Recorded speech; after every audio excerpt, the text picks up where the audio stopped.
Hi, welcome back to my channel. I'm Charli Clement. I'm a disabled activist and I'm also a disabled student going back into my third year in October, and it has been an interesting ride. So today I thought I'd share a little bit about my experiences as well as some of my kind of top tips for being a disabled student. For those of you who don't know, I go to Lancaster University. I study politics and international relations. I started back in 2019, which feels like forever ago now. Did my first 2 years full-time like anyone else. This year I have been on a year off after lots of health crises. In my second year I decided to postpone all my exams, sat them in the summer, and then have taken a whole year out. So I am about to return, but this time I'm going to be doing my third year over 2 years, so it's going to have taken me 5 years to complete my degree in the end, but hopefully it will be worth it. And I'm going to have a video coming out on why I took a year out and why that was the best decision I've ever made, coming soon. But for now, let's talk about my actual experiences of uni. Yeah, let's start with the application process. If you're in year 12, you're probably thinking about it, or even if you're in like year 11, I started thinking about it in year 11 purely on the basis of being a disabled student. So one of the first things I would say is it is likely you will need to visit them. I had classmates that literally put down 5 unis, didn't even go and see them, just put them down randomly and then visited them after they got offers, and I couldn't have done that because I really needed to know that these 5 universities could adjust my accommodation and everything and just be an accessible place to be. So part of the way I did that was I went on summer schools. So I went on 3 summer schools. I went to a Cambridge summer school in my year 11 summer, and then University of Bath and Durham in my year 12 summer. My Durham summer school was actually with the Sutton Trust. 100% recommend Sutton Trust. They have a variety of summer schools that you can apply for at a range of different universities. You can only apply for one, but it's like a centralised programme and they do have some really good alumni support. I personally haven't really accessed that since my summer school, but it is there, and some of the universities will lower your offer if you went on a summer school. For marginalised people, they have certain criteria that you have to meet one or more of. So being disabled is often one of those, so is being low income, for example. In terms of your actual UCAS application, I 100% recommend ticking the box that says you are disabled. Some people say don't do this because it can affect the university giving you an offer. They're not allowed to do that, and I don't think they can even see it until after they've given you an offer. What it does do is kind of triggers their process to get in contact with you and look at getting you a needs assessment if you're going to firm them, or even before you've even firmed them. I had a lot of conversations with all the unis that I'd applied for, sent them information, etc. Before I'd even firmed my offers. So don't be worried that they're not going to give you an offer because of that. It's just to start rolling with your support, and I think that that's really a key part of making it as smooth a process as possible. So 100% do that. If you're really not comfortable with it, obviously I can't force you, but personally I would say that it really makes a smoother process and it doesn't affect any of your like admission in terms of whether they can give you an offer. In terms of when you've got your offers, you've firmed your offers, start your processes of your independent support plans and your disabled students allowance really early. So different unis call it different things. Mine's called an independent learning support plan, yours might be called independent learning plan or just support plan, or any number of terms, but they're all pretty much the same thing. So mine's called an ILSP, and I was in the process of making that in the February before my A-levels. So I had calls with Lancaster and they wrote my ILSP like before I'd even sat an exam. and that meant that I didn't have to worry about it in August, in September, in October. Yeah, it's really useful to kind of know what support you can get from that point. But in terms of mine talks about how I've got different characteristics related to disability, so it gives my tutors a bit of a notion of things that I struggle with. So it's quite a long list because I have so many conditions, but for example it says may experience severe fatigue, may have difficulties processing information, vulnerable to stress, high anxiety, ability to function effectively varies from day to day, difficulties with concentration, paying attention, and may experience significant pain. In terms of the actual like support plan itself of the things that they're meant to do for me, it's split into sections. So it's split into communication, physical, information, teaching and supervision, assessment, timetabling, library, and then it's got my responsibilities and my exam arrangements. So this will obviously vary very much person to person depending on what you struggle with. You'll go through it with them, they'll talk to you about what they think you need. So for example, mine says like I should have time to prepare before I answer a question. So what I personally do is I talk to tutors at the end of the very first seminar of the module, say this is who I am, you can view my support plan, here are some things you can do to help.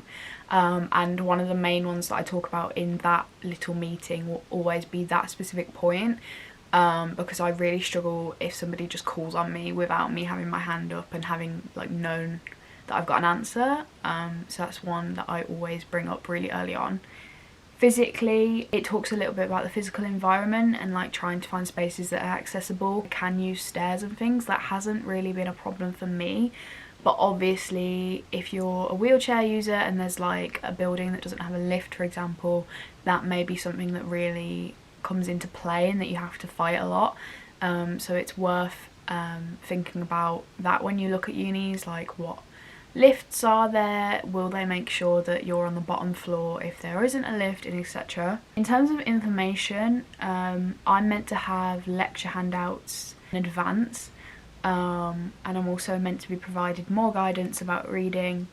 I don't really get my lecture notes, lecture slides in advance very often. Some tutors are better than others, but it really doesn't happen as much as it should. That's not to say don't ask for it, every uni is different, every tutor is different, but from my experience that's just something that I'm still kind of fighting for. But it's definitely something that's worth having on the plan, because it means that those who are actually going to do that know that you need it. In terms of teaching, I have quite a lot in my plan about the fact that I'm quite likely to be absent sometimes, because sometimes my fatigue and pain is just too high to attend a session. There's some stuff about feedback being clear, that I'm allowed to record classes, so we'll talk about my disabled students allowance later in the video, but I do have recording software. It just says that I'm not allowed to share those. And then it's got a bit about completing work on time and deadline extensions. So at Lancaster, deadline extensions can be pretty harsh depending on what department you're in. My department are actually very good, but some other departments that I've done modules in beforehand have been pretty awful and quite ableist around that. So it being in my plan kind of gives me that backup. I'm allowed to ask for classes to be moved. If I'm put in a 9 AM, for example, if there is another class available, they can move me into it. Obviously sometimes there's only one class if it's a small module, but if they can, they will move me out of those sort of 9 AM sessions, which is a really good one to have as someone with pain and fatigue. And it's got a little bit about the library, so I can request extended library loans and assistance. I actually haven't really accessed that much yet, but I think this year I might try and do that more. And I have exam arrangements that are a smaller venue, use of a laptop, yellow paper and rest breaks, which is basically identical to my A-level and GCSE exam arrangements. I haven't had a normal set of exams at Lancaster yet because of COVID, so in my first year I had no exams at all. They just wiped them out because it was the very start of the pandemic and nobody really knew what to do. And then in my second year it was the 23-hour open book online style, but those are theoretically my exam arrangements. That's my inclusive support plan. Obviously it's different person to person. There are some things on there that will be relevant to you. There'll be other things that are not on there that you'll need, but they will go through that with you. You're not expected to just turn up and like know what you need straight off the bat, so don't worry about it. Next up, disabled students allowance. Now, I bang on about DSA all the time because only about 40% of eligible students are claiming it. Secondly, everyone should be claiming it earlier. A lot of students don't find out about DSA until they start their first year. That means that the support then doesn't come for months because you have to get it approved before you even have an assessment, have the assessment itself, and then the stuff has to be ordered and delivered, and that can take so long. So you can be well into your second term before you actually get the support. Literally, if you're eligible, I think you can apply as soon as you apply for your normal student finance. I think the support you can get from DSA is really good. The fatal flaw of it is that you do have to have like formal diagnoses and documentation that explains how your studying is affected, which obviously is really problematic and quite ableist for those who don't have a diagnosis yet or don't have documentation. But if you do have those things, do apply for it. So for me, I got given a laptop, which you do have to pay, again, fatal flaw, you do have to pay £200 for, but obviously that is far less than the actual laptop would be. I got a printer, I got a laptop bag, I got a microphone and a headset, and then I got 4 sets of assistive technology, and I get a mentor as well for study skills and mental health. So it varies in how helpful it is for different people. Like I've actually found a lot of the assistive technology is not that helpful for me, but I know others who use it like literally religiously, so it's well worth getting regardless, because then you can play around, you can kind of like work out what works for you, what doesn't work for you. The printer has been so useful for me because I need to print everything pretty much. Like I much prefer to work off paper, yellow paper at that, and you can also expense for ink and paper at the end of the year if you're given a printer, so it's pretty good. They can also do taxis from your accommodation to the uni. I've lived on campus both of my first 2 years, literally like 2-minute walk from my lectures, so I haven't done that, but they can do that. Yeah, it's definitely variable. Like I wasn't offered any ergonomic equipment even though I have chronic pain, and most people I know have been offered that sort of equipment, so it really depends on your assessor. Once you've been approved for it, the process really isn't actually that long. You have an assessment, and if you've had like a personal independence payment or universal credit assessment, it is nothing like that. It is not horrible like that at all.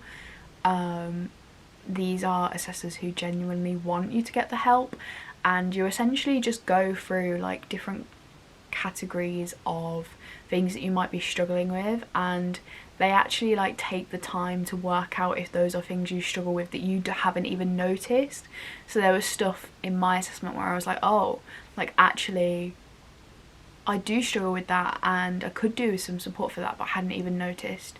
So yeah, don't be scared of the assessment like you would be for some of the benefit system, because it's just not the same at all. Yeah, it's difficult. I think DSA is brilliant for those who can get it.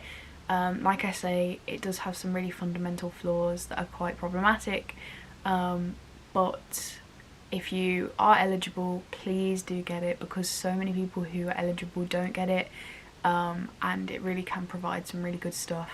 In terms of my assistive tech, personally, I get a speech-to-text software, which is probably the one I use the most, a mind map software, a software that reads stuff out, and then a software where you can record like the classes and then section them out and put notes, and they do give you training on them as part of the package. So if you're not very good with those sort of technologies, you do get the support with that. In terms of actually like getting to uni, going to uni, firstly, accommodation. If you are kind of noted as a disabled student, a lot of universities will ask you about any accommodation needs. So for me, like, I needed an ensuite, and I was lucky enough that at Lancaster, if you're a disabled student in halls who physically has to have an ensuite, they sometimes will pay you back some of your rent. So you kind of only pay as much as you would for a standard room on the basis that it's an unpreventable cost. Not every university does that. Yeah, even if they don't do that, most universities, if you need an ensuite, they will make sure that you're kind of at the top of the list when accommodation preferences go in, so you're kind of guaranteed that option. Same thing, I think, if you wanted like a studio or something. I personally didn't in my first and second year, but I believe that they will put you down as preference for that, preference for accessible accommodation.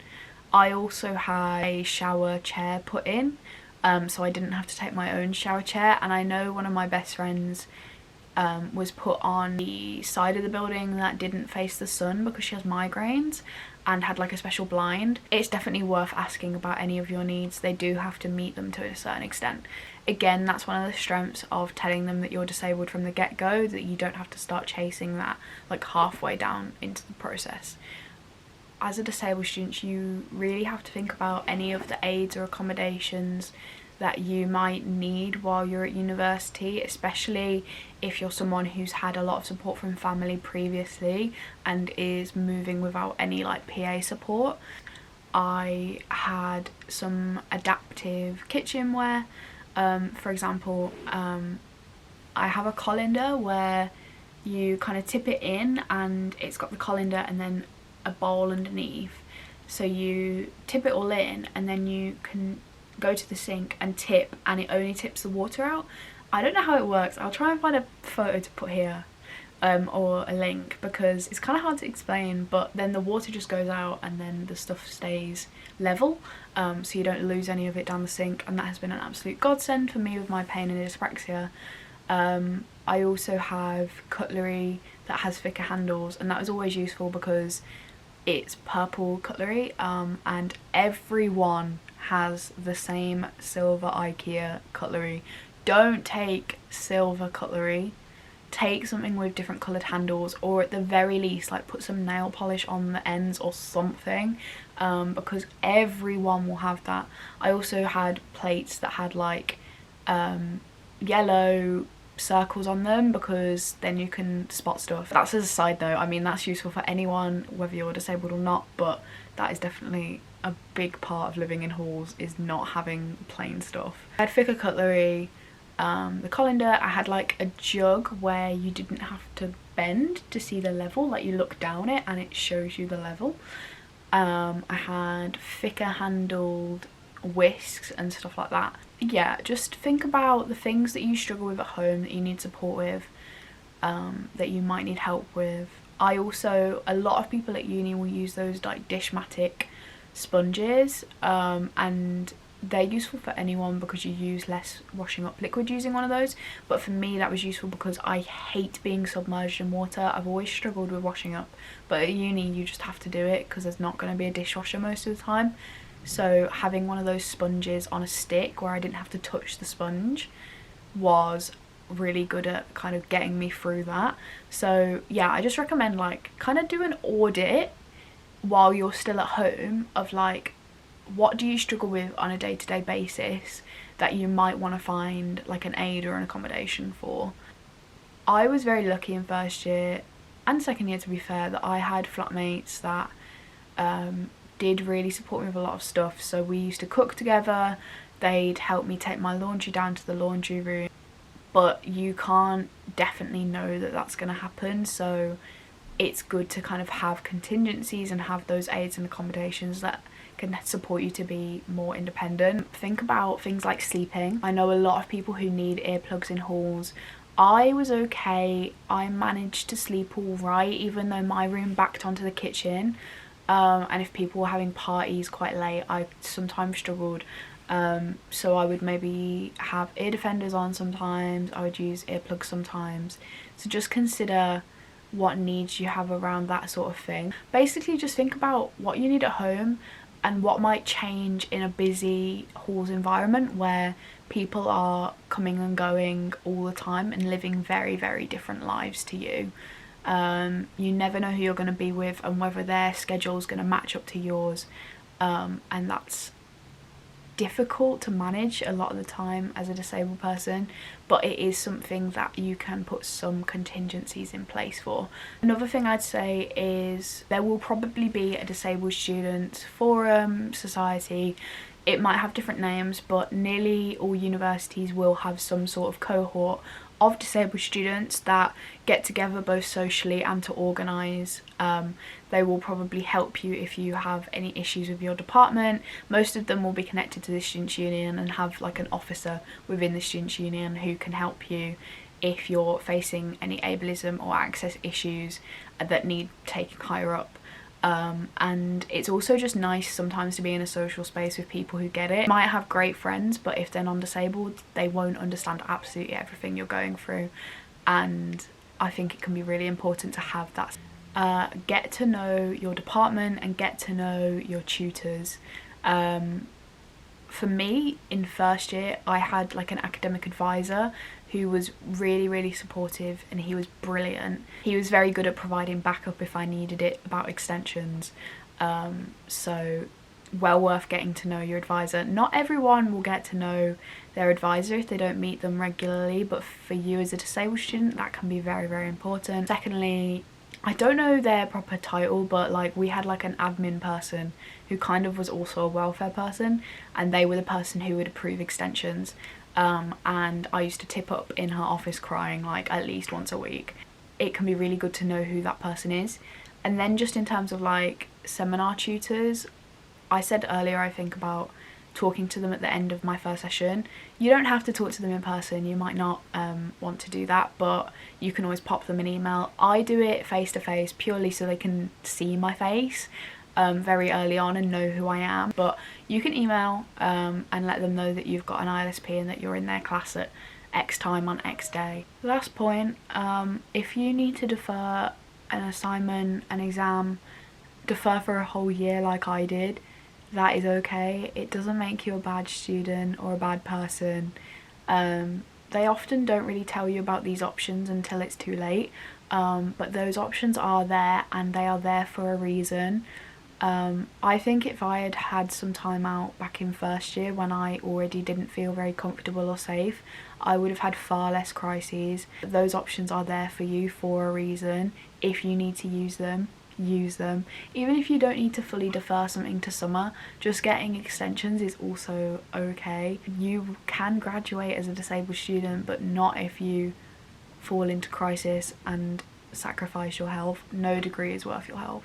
I think that's all I've got for you today. Let me know in the comments if this has been useful.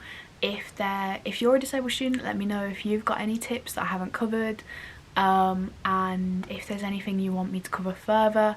I'll link some resources to things like DSA, but I'll pop that all down in the description, as well as my links to my socials if you want to follow me anywhere else where I produce infinitely better content at the moment because I'm still new to this. But yeah, thank you for watching. Subscribe if you like, and I'll see you hopefully in another video. And good luck if you are embarking on your journey or continuing your journey as a disabled student.